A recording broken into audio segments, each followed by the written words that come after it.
इस प्रकार ये पूर्ण परमात्मा जो है कबीर भगवान, ये आपके प्रारब्ध के सभी संस्कारों को जो आपको हानिकारक होंगे नष्ट कर देंगे। मासा घटे न तिल बधे, विद ना लिखे जो लेखे, और सच्चा सतगुरु मेट कर ऊपर मार दे मेघ। फॉर एवर मेघ मारना, फॉर एवर कैंसल, दोबारा बोए नहीं जा। वैसे तो एक मासा घटे ना तिल बढ़े, जो लिख दिया उसमें कोई अंतर कोई भी भगवान नहीं कर सकता, ना ब्रह्म कर सकता ना परब्रह्म कर सकता। यानी ब्रह्म को सरपुरुष भी कहते हैं, परब्रह्म को अक्षर पुरुष भी कहते हैं, लेकिन परम अक्षर ब्रह्म ही कर सकता है। तो यहां अध्यात्म ज्ञान से जब आप परिचित हो जाओगे तो फिर आप इस माया की हवस में अपना जीवन नष्ट नहीं कर सकते। आप भक्ति करना और फिर देखना वो समर्थ भगवान है, अन्य प्राणियों से आपको अधिक धन भी देगा यहां पर, लेकिन आपको इतना ज्ञान भी देगा कि इस माया को तू अपना मत समझना, तेरी दुश्मन हो जाएगी, क्योंकि फिर आशा रह जाएगी, यही फिर जन्म हो जाएगा।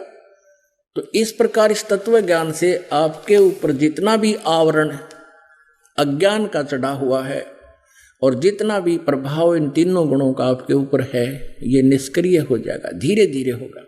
भक्ति बढ़ाते जाना और फिर ये निसंतान केवल संतान प्राप्ति की ही इच्छा रखता है।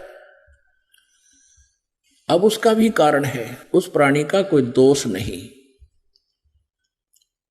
क्योंकि हमारा समाज इस काल की प्रेरणा से इतना प्रेरित है कि जिस भी किसी बहन भाई को संतान प्राप्त नहीं हुई उसने जीर्ण नहीं दे, उसका जीना हराम कर देते हैं। कोई तक कहेगा कि तो बेऔलादा है, इसका सुबह सुबह माथा ना देखना। यहां तक भी इन नकलियों ने हमें मूर्ख बना रखा है। और फिर जैसे कोई रिश्तेदार आता है, दूर की रिश्तेदारी का, पूछता संतान है कोई बहू पे, तो कहते नहीं, कितनी वर्ष हो गए विवाह को? 10 वर्ष हो गए।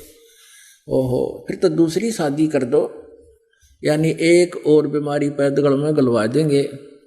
वह बहन रोए कि एक और आओगी छाती पे, और उसका ना हुए जब क्या करेगा, एक और जुड़ गया। तो कहने का भाव ये है कि हम फिर इस ज्ञान के आधार से ये मुसीबतें मोल नहीं लेंगे, भगवान पर विश्वास करेंगे। यदि परमात्मा चाहेगा कि आपके हित में है तो संतान अवश्य देगा। यहां आपको दिखा दें, एक का 27 साल में जो ने पुत्र दिया, उसकी उम्र उस टाइम 54 साल की थी, ब्याह 27 के बल्कि ज्यादा से 30-35 साल की बात। और एक लड़की होगी थी, फिर उसके बाद कोई संतान नहीं थी, 20 वर्ष तक लगा था। उसके बाद फिर पुत्र हुआ। एक का जो है ना 26 साल में 2 कन्याएं हुई। अब वो क्या करते हैं, संतान न संतान मांगे हैं। परमात्मा कहते हैं कि तुम इस ज्ञान से परिचित हो और मोक्ष को मुख्य रख, क्योंकि कोट जन्म तन भरमत होगे, कुछ ना हाथ लगा रे, कुकर सुकर खरबोया भोरे, तू कौआ हंस बगारे। क्या मांगो कुछ थिर न रहाई, देखत डैन चला जग जाई, 1 लाख पूत 1.25 लाख नाती, उस रावण के आज दीवान बाती। एक पुत्र मांग लेगा भगवान ते, और वह इच्छा पूरी ना हुई तो भगवान छोड़ के फिर कहाँ जाएगा, फिर धक्के खाएगा वहीं पर। परमात्मा क्यों नहीं आपको संतान देंगे, वो तो इतनी दे देंगे, हाथ जुड़वा देंगे, आपकी हाथ जुड़वा दें। अख बंद करो भगवान, यहां ऐसे भी प्राणी आपको दिखा देंगे।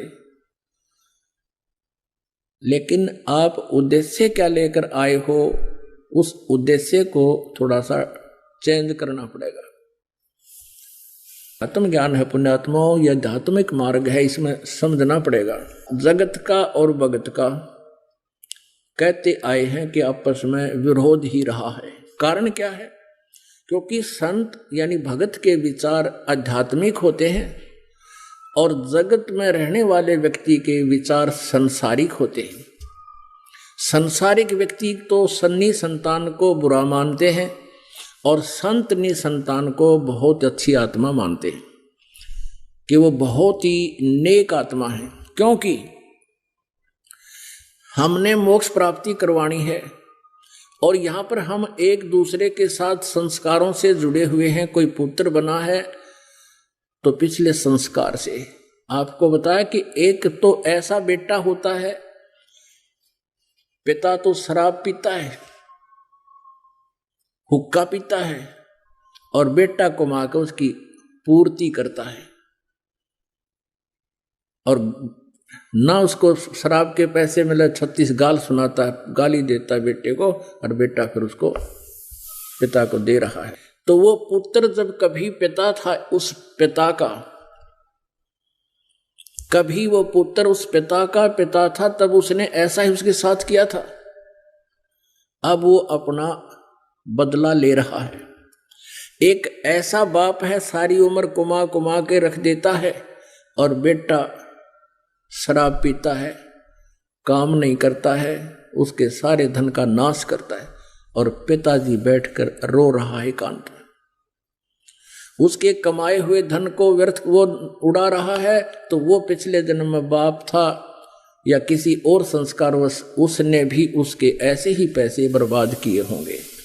तो यहाँ परमेश्वर के तत्व ज्ञान में कहा है कि एक लेवा एक देवा दूतम, और कोई किसी का यहाँ पिता नहीं पुतम। ये तो ऋण संबंध जुड़ा एक ठाठा, अंत में सब 12 बाटा। अब ये नहीं कहा परमात्मा ने कि तुम पिता पुत्र के नाते को भूल जाओ, नहीं, ये भी ये भक्ति मार्ग के विरुद्ध होगा, क्योंकि हमें जो भी रोल मिला है हम उस रोल को ठीक नहीं करेंगे तो हम कुपात्र हैं। वो पात्र अच्छा नहीं होता, वो किसी ने भी अच्छा नहीं लगा करे। तो जब तक आप जी का जैसा भी नाता एक दूसरे के साथ है, इसको निभाओ और साथ में भक्ति करो परमात्मा की। तो ये समृद्ध शक्ति जो है आपके इन संस्कारों को अपनी वीटो पावर से आसानी से क्लियर करवा देगा, समाप्त करवा देगा इसी जन्म में। आगे आपका एक दूसरे के प्रति कोई संस्कार शेष नहीं रहेगा, फिर आप आगे कहीं जन्मोगे नहीं। उद्देश्य यही होना चाहिए। और जिसके संतान है ही नहीं, वो तो स्टेज पे पहले आ लिया मोक्षाली पे, और अब उसको चाहिए सत भक्ति करनी, समाज की नहीं सुने। तो पुण्यात्माओं, ये आध्यात्मिक मार्ग है। अभी जो प्रथम बार आए हैं उनको तो ये बात समझ पाओ नहीं, क्योंकि वो तो पहली क्लास के बच्चे हैं, और जिनको 2-3 वर्ष 4 वर्ष 10 वर्ष हो गए इस मार्ग पर लगे रहिए ज्ञान सुनते हैं, वो बच्चे हाई क्लास के हैं, उच्च क्लासों के हैं, उनका ये बात आसानी से घर कर रही है। अब जैसे अज्ञानतावश किसी को संतान है नहीं, वो अज्ञानतावश केवल संतान ही उत्पत्ति उद्देश्य रखता है और भगवान से विमुख हो जाता है। कोई इसको बहका देता है, वहाँ एक मंदिर में माथा टेक दे संतान हो जाती है, वहाँ डंडी का धागा बांध जाओ संतान हो जाती, फिर धक्के खान फिर लग जाएगा और यहाँ से दूर हो जाएगा, उसकी के दुर्गति होगी। फिर अब क्या होता है कि फिर वो एक किसी या तो अपने घर में किसी चाचे भाई का भतीजा लेगा गोद, और या फिर कोई अन्य रिश्तेदारी में तो कोई गोद लेगा। और ये आपको इतना अनुभव नहीं, हमें अनुभव है, या जो बुजुर्ग हो रही है हमारी उम्र के उन्हें भी अनुभव है। अंत समय में क्या होता है कि उस पुत्र जो गोद लिया उसका ब्याह होगा, उसकी पत्नी आवेगी, और फिर खटपट तो यहाँ की पहला काम है इस काल का, ये तो सबके साथ खटपट तो करवावे ताकि इनको शांति बनी रहे। तो फिर वह बूढ़ा बुढ़िया हो जाएंगे, वो निसंतान, और वो दत्त पुत्र उनके पास होगा, और वो एकांत में बैठ के सोचा करें कि हमारा अपना बेटा होता तो आज न्यो ना बोलता ये। तो उनकी बुद्धि पर पत्थर गिर जाते हैं। उनको चाहिए कि उन मिलने जाकर जिनके पुत्र हैं वो किसी टाट काट रहे बुढ़िया की किस तरह बात करते हैं बिना ज्ञान के। और जब ये ज्ञान हो जाएगा, भगवान से डर हो जाएगा, फिर आप अपने बुजुर्ग तो छोड़ दूसरे की भी सेवा करोगे, उनसे भी विनम्र भाव से बोलोगे, उनकी आत्मा को आप दुखा नहीं सकते। और यदि आप किसी वचन से कर्म से किसी की आत्मा को दुखाते हो तो आप भक्ति नष्ट कर लेते हो। अब फिर क्या होगा, जैसे आदमी तो जैसे तैसे जीवन व्यतीत कर लेता है, लेकिन बहन जो होती है माई, उसको एक विशेष बात खटकती रहती है कि तू बांझ होगी, तेरे को बांझ की पदवी मिल गई। और अंत में वो इसी दुख में मर जाती है कि मेरा संतान होती तो मुझे ये कलंक नहीं लगता। जो परमेश्वर से दूर हो जाते हैं, दूर हैं, नहीं इस ज्ञान से परिचित हैं, भक्ति नहीं करते, उनकी ये दशा होगी।